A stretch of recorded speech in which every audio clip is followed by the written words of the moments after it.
আগামী ৩ দিনের মধ্যে দেশে শক্তিশালী কালবৈশাখী, ব্যাপক শিলাবৃষ্টি ও বজ্রপাত হতে পারে।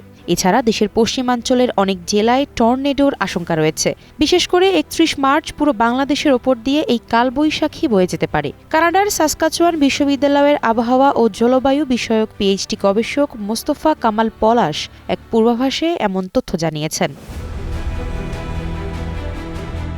আবহাওয়ার পূর্বাভাস অনুযায়ী ঢাকাসহ ৮ বিভাগে বৃষ্টি বা বজ্রসহ বৃষ্টিপাত হতে পারে। কোথাও কোথাও মাঝারি ধরনের ভারী বৃষ্টি হতে পারে বলে জানিয়েছে বাংলাদেশ আবহাওয়া অধিদপ্তর। বুধবার সকাল ৯টা থেকে পরবর্তী ২৪ ঘণ্টার জন্য দেওয়া আবহাওয়া পূর্বাভাসে এমন তথ্য জানানো হয়েছে। আবহাওয়াবিদ এ.কে.এম. নাজমুল হক জানিয়েছেন, সিলেট ও ব্রাহ্মণবাড়িয়া অঞ্চলগুলোর ওপর দিয়ে পশ্চিম উত্তর পশ্চিম দিক থেকে ঘণ্টায় ৬০ থেকে ৮০ কিলোমিটার বেগে বৃষ্টি, বজ্রবৃষ্টি সহ অস্থায়ীভাবে ঝোড়ো হাওয়া বয়ে যেতে পারে। এসব এলাকার নদীবন্দরগুলোকে ২ নম্বর নৌ হুঁশিয়ারি সংকেত দেখাতে বলা হয়েছে। এছাড়া দেশের অন্যান্য অঞ্চলগুলোর ওপর দিয়ে একই দিক থেকে ঘণ্টায় ৪৫ থেকে ৬০ কিলোমিটার বেগে বৃষ্টি, বজ্রবৃষ্টি সহ অস্থায়ীভাবে দমকা ঝোড়ো হাওয়া বয়ে যেতে পারে। এসব এলাকার নদীবন্দরগুলোকে ১ নম্বর সতর্কতা সংকেত দেখাতে বলা হয়েছে।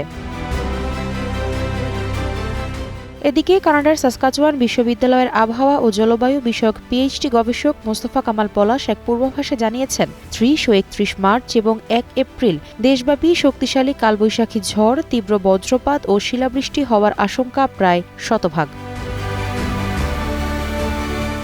বিশেষ করে ৩১ মার্চ পুরো বাংলাদেশের ওপর দিয়ে এই মৌসুমের সবচেয়ে শক্তিশালী কালবৈশাখী, ব্যাপক পরিমাণ শিলাবৃষ্টি ও বজ্রপাত এর আশঙ্কা রয়েছে। এ সময় বজ্রপাতের কারণে অনেক মানুষের মৃত্যুর আশঙ্কাও রয়েছে। তিনি জানিয়েছেন, দেশের পশ্চিমাঞ্চলের অনেক জেলায় টর্নেডোও হতে পারে। অন্যদিকে ৩০ মার্চ ও ১ এপ্রিল রাজশাহী, খুলনা, বরিশাল, ঢাকা, চট্টগ্রাম, ময়মনসিংহ ও সিলেট বিভাগের ওপর দিয়ে শক্তিশালী কালবৈশাখী, ব্যাপক পরিমাণ শিলাবৃষ্টি ও বজ্রপাতের অতিক্রম করার সম্ভাবনা রয়েছে। এপ্রিলের ১ তারিখে সবচেয়ে বেশি ঝড় হওয়ার সম্ভাবনা রয়েছে খুলনা, বরিশাল ও চট্টগ্রাম বিভাগের এলাকাগুলোতে। আফসারা নাজ, কালবেলা ডেস্ক।